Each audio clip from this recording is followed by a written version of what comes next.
डर का माहौल है। क्लास प्रोफेसर कहाँ है? आप देखिए, इकोनॉमिक्स की क्लास यहाँ शेड्यूल्ड थी, यहाँ प्रोफेसर ही नहीं आए। प्रिंसिपल साहब का तो सीधा सा जवाब है कि बेटा हमारे हाथ में कुछ नहीं है। कि अब जब प्रिंसिपल साहब के हाथ में कुछ नहीं है तो क्यों कुर्सी पर बैठे हो? उनको कहा, मैं क्या सर आप इस्तीफा दे दो।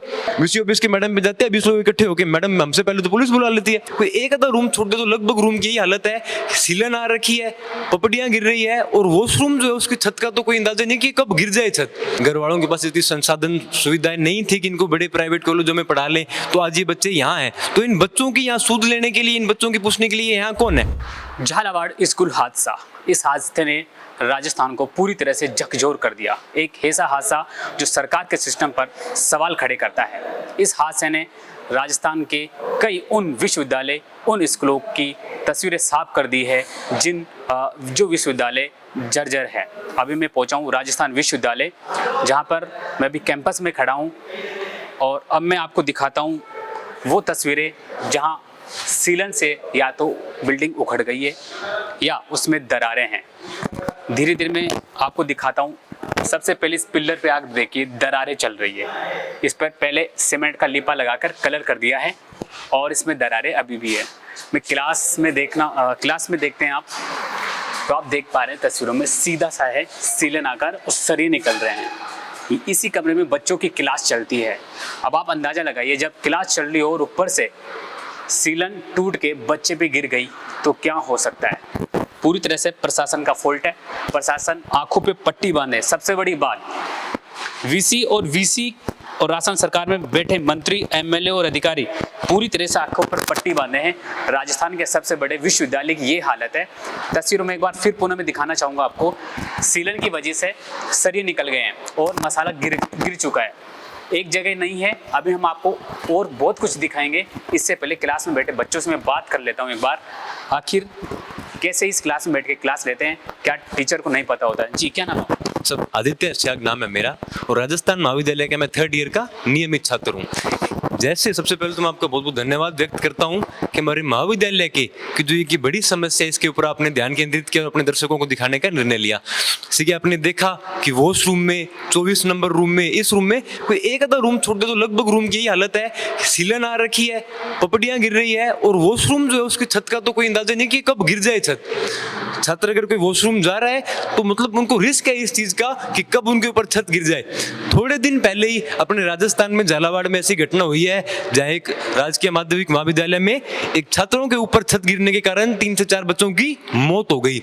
ऐसी सीरियस घटनाएं प्रदेश में होने के बावजूद भी विश्वविद्यालय प्रशासन इन चीजों को सीरियसली क्यों नहीं ले रहा है? आदित्य, आपको डर नहीं लगता जैसे ऊपर से ये सीलन गिर रही हो और ऊपर से मसाला गिरा, सरिये निकल रहे, फिर भी ऐसे कमरे में क्लास ले रहे हैं? तो बिल्कुल क्लास लेने यहाँ आए हैं कि आज हम बैठे हैं, बाकी भाई बैठे हैं जो आम गरीब किसान परिवार से आते हैं, घर वालों के पास इतनी संसाधन सुविधाएं नहीं थी कि इनको बड़े प्राइवेट कॉलेजों में पढ़ा लें, तो आज ये बच्चे यहाँ हैं। तो इन बच्चों की यहाँ सूद लेने के लिए, इन बच्चों की पूछने के लिए यहाँ कौन है?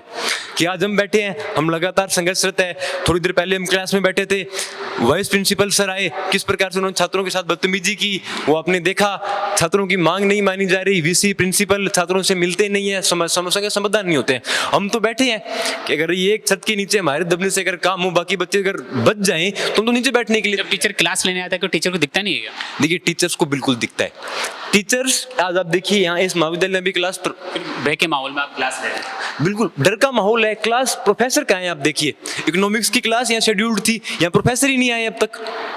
प्रोफेसरों में खुद डर का माहौल है। छात्र यहाँ के आज देखो, बाकी बच्चे पहले यहाँ क्लास लगाने के लिए बैठे हैं, लेकिन यहाँ प्रोफेसर अभी तक क्लास में नहीं आया है। देखिए, प्रोफेसर की क्लास यहाँ पे इकोनॉमिक्स की क्लास होनी है, बच्चे बैठे हैं लेकिन प्रोफेसर अभी तक नहीं पहुंचे। क्यों नहीं पहुंचे ये तो थोड़ा सा मैं बाद में बात करूंगा, थोड़ा सा और जान लेता हूँ मैं। देखिए, जिस प्रकार से आज ये समस्या इसी साल की नहीं है, ये समस्या पिछले 2-3 साल से, जब से मैं कॉलेज में हूँ, पिछले 2-3 साल से ये समस्या राजस्थान महाविद्यालय में आती आ रही है। हमने बार बार मांगे उठाई, प्रदर्शन किए, ज्ञापन दिए, लेकिन विश्वविद्यालय प्रशासन, महाविद्यालय प्रशासन ने 1% भी किसी छात्र की कोई सुनवाई नहीं की है। आज हम वापस प्रिंसिपल सर के पास मिलने गए, सर तो कॉलेज में दिखते ही नहीं है। पूरे दिन में आधा घंटा कभी आ गए नहीं आए। वाइस प्रिंसिपल सर है कि हम तो बेटा लेटर लिख दिया। महाविद्यालय प्रशासन सिर्फ लेटर लिखने में बिजी है, चाहे सीसीटीवी कैमरे की मुद्दा हो, चाहे जिम सुविधा का मुद्दा हो, चाहे क्लासों के रेनोवेशन का मुद्दा हो, चाहे कलरिंग का मुद्दा हो। महाविद्यालय प्रशासन ने आज तक लेटर लिखने के सिवा कुछ भी नहीं किया पिछले 3 साल। आपने इस जर्जर को लेकर आपने पहले वीसी से मिले? हम बिल्कुल, वीसी मैडम तो मिलती नहीं, हमारा काम तो प्रिंसिपल सर से मिलना है कि हमारा एडमिशन ही आया है, अगर वीसी मैडम से मिले तो प्रिंसिपल सर यहाँ क्यों? प्रिंसिपल क्या बोलते हैं? बात दे दे, प्रिंसिपल साहब का तो सीधा सा दबा कि बेटा हमारे हाथ में कुछ नहीं है, कि अब जब प्रिंसिपल साहब के हाथ में कुछ नहीं है तो क्यों कुर्सी पर बैठे हो? मैंने उनको कहा, मैं क्या सर आप इस्तीफा दे दो, कि अगर आपकी सुनवाई नहीं हो रही है, अगर आप काम ही नहीं करवा पा रहे तो आप यहाँ क्यों बैठे हो? छात्रों को भ्रमित करने का काम है कि आप रजिस्ट्रार के पास जाओ, कुछ छोटा मोटा एग्जामिनेशन कंट्रोलर के पास जाओ, वीसी के पास जाओ। हमने तो खुद देखा है वीसी ऑफिस के मैडम पे जाते हैं 20 लोग इकट्ठे होकर, मैडम हमसे पहले तो पुलिस बुला लेती है। देखिए, राजस्थान के सबसे बड़े विश्वविद्यालय की ये हालत है, जहाँ पर अगर टूटी हुई बिल्डिंगें जर्जर हो रखी है, सीलन से मसाला पूरा गिर गया है, सरिये बाहर निकल के आ गए, और जब बच्चे शिकायत करने जाते हैं तो सिर्फ लेटर पे लिख दिया जाता है और कहते हैं कि हमने लेटर लिख लिया। क्या लेटर से काम चलेगा? मैं एक बार कहना चाहता हूँ प्रशासन से और वीसी से, एमएलए मंत्री और राजस्थान सरकार के मुख्यमंत्री से, राजस्थान के सबसे बड़े विश्वविद्यालय की ये हालत है जहाँ पर बच्चे भय के माहौल में पढ़ाई कर रहे हैं। मैं अभी क्लास में ही खड़ा हूँ, आप देख पा रहे हैं तस्वीरों में, ऊपर पूरा सीलन आके गिर गया, वो सरिये निकल गए हैं। ऐसी स्थिति में है और अभी क्लास भी है और टीचर प्रोफेसर भी क्लास में भी नहीं है। सबसे बड़ा सवाल, प्रोफेसर क्लास में क्यों नहीं है?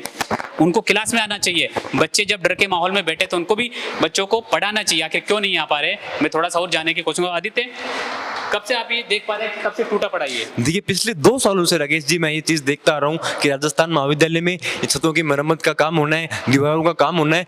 हर साल जब बारिश का सीजन आता है, पिछले साल और इस साल भी अब देख रहे हैं कि जयपुर में भयंकर बारिश का माहौल चल रहा है। अब रोज, आज बारिश नहीं है, लगभग रोज बारिश आ रही है। अगर आज बारिश आ गई, वापिस सीलन तो आ ही रखी है, दीवारों में एकदम तरेड़े आ रखी है। अगर आज ही छत गिर जाए, आज अगर हम बच्चे यहाँ बैठे हैं, 20 छात्र हमारे ऊपर छत गिर गई तो ये जिम्मेदारी किसकी होगी? देखिए, सरकार सीधा सा है कि आंखों पे पट्टी बांध रखी है। राजस्थान के सबसे बड़े महाविद्यालय की ये हालत है। जैसे कि आप देख रहे हैं कि आज इकोनॉमिक्स की क्लास थी, ना प्रोफेसर है ना कोई बात है। 2 साल से देखो कि छत नीचे गिरी हुई है, डर का माहौल है पूरा, कभी भी ये गिर सकती है छत बच्चों पे। तो टूटे हुए कमरे में क्लास ले रहे हैं तो लेनी पड़ती है, और कोई सारे रूम ऐसे है, लेनी पड़ती है, धक्के से लेनी पड़ती है। टीचर को नहीं बोला आपने? वो 10-10 बार बोल दिया, रोज बोलते हैं, कुछ कर ही नहीं रहे। क्या बोलते हैं? कि छत सही करो, क्लासें लगाओ, रूटीन से क्लासें लगाओ। बच्चे रोज आते हैं, बिना क्लास लगाए वापस चले जाते हैं। अभी क्लास है? हाँ, प्रोफेसर नहीं आ। तो कैसे क्लास लेंगे आप बिना प्रोफेसर? अब क्या करें, तो 10 बार बोल दिया, प्रिंसिपल को बोल दिया, वो बोल रहे हैं हमारे हाथ में कुछ नहीं है। अब देखिए, आप अंदाजा लगाइए व्यवस्था का, सरकारी व्यवस्था का। विश्वविद्यालय में बच्चे पढ़ाई कर रहे हैं, प्रोफेसर की क्लास है, इकोनॉमिक्स यहाँ पर बच्चों की क्लास होनी है, प्रोफेसर अभी तक कमरे में नहीं पहुंचा है। चलिए, मैं थोड़ा सा आपको इस कमरे से थोड़ा बाहर लेके चलते हैं और आपको मैं दिखाता हूँ कॉलेज की तस्वीरें धीरे धीरे। अब हम आगे बढ़ रहे हैं, जहाँ रूम नंबर 3540 की तरफ जाते हैं। सीधा सा आप देख सकते हैं, झालावाड़ हादसे के बाद सरकार चलती है, लेकिन अब देखिए तस्वीर में पूरा सा ये बिजली का जो पॉइंट मीटर होता है पूरा सा खुला पड़ा है, तार निकले हुए हैं, कुछ भी अनहोनी हो सकती है। कितना नीचे है आप तस्वीरों में देख सकते हैं, इसको मैं भी छू सकता हूँ यहाँ से। इतना नीचे है कि यहाँ पे अगर कोई भी बच्चा हाथ अड़ाए, करंट आ जाए तो यहाँ पर बड़ा हादसा हो सकता है। लेकिन प्रशासन पूरी तरह से आंखों पर पट्टी बांधे। अब ये कब से खुला है ये तो आप अंदाजा लगा सकते हैं, कितना ये पुराना है, जर्जर है, और तार निकलने, केबल भी आ रही है, तार सब कुछ निकला पड़ा है, कुछ भी अनहोनी हो सकती है। अभी मैं थोड़ा सा और आगे लेके चलता हूँ आपको। टॉयलेट की तरफ आते हैं, यहाँ पर बाहर देखिए आप, पूरा बक्सा टूटा पड़ा है, इसमें सप्लाई अभी बंद है। और अब थोड़ा टॉयलेट में आपको मैं दिखा देता हूँ। तस्वीरों में देख पा रहे हैं, सीधा सीलन आके दरारें चल रही है यहाँ पे, और ये मसाला इस स्थिति में कि कभी भी गिर सकता है। सीलन से पूरी दीवार गीली हो चुकी है और दरारें भी हैं, और धीरे धीरे सीमेंट नीचे की ओर आ रही है। और ये देखिए यहाँ पे सरिये निकल गए हैं और पूरी तरह से ये बिल्डिंग जर्जर हो गई है। अब आप अंदाजा लगा सकते हैं सरकार और सरकार की व्यवस्थाओं का। झालावाड़ हादसे के बाद अब सरकार कब तक आंखों पर से पट्टी हटाएगी और कब प्रदेश में जितने भी जर्जर स्कूल हो, महाविद्यालय हो, कोई बिल्डिंग हो या सरकारी ऑफिस हो, कब तक सरकार इस ओर ध्यान देगी और कब इनको जर्जर को तोड़वाकर वापस पुनर्निर्माण करवाती है, ये तो देखने वाली बात होगी। लेकिन अभी ये हालत है राजस्थान के सबसे बड़े विश्वविद्यालय की, जहाँ राजस्थान कॉलेज में मैं खड़ा हूँ, जहाँ पर आपको अभी मैंने दिखाया, तस्वीरों में दिखाया, बच्चों से हमने मुलाकात करी, कितने डर के माहौल में बच्चे यहाँ से पढ़ रहे हैं। सरकार और सरकार के अधिकारियों को, प्रशासन को और वीसी मैडम को इस ओर ध्यान देना पड़ेगा। आप जिस कमरे में क्लासें चलती है बच्चों की, वहाँ पर सीलन से मसाला गिर रहा है और सरिये निकल रहे हैं। अब देखने वाली बात होगी सरकार और प्रशासन कब तक पुनर्निर्माण करवाती है। कैमरामैन सरदार के साथ में राकेश लवानिया, गोल्डन हिंद, जयपुर।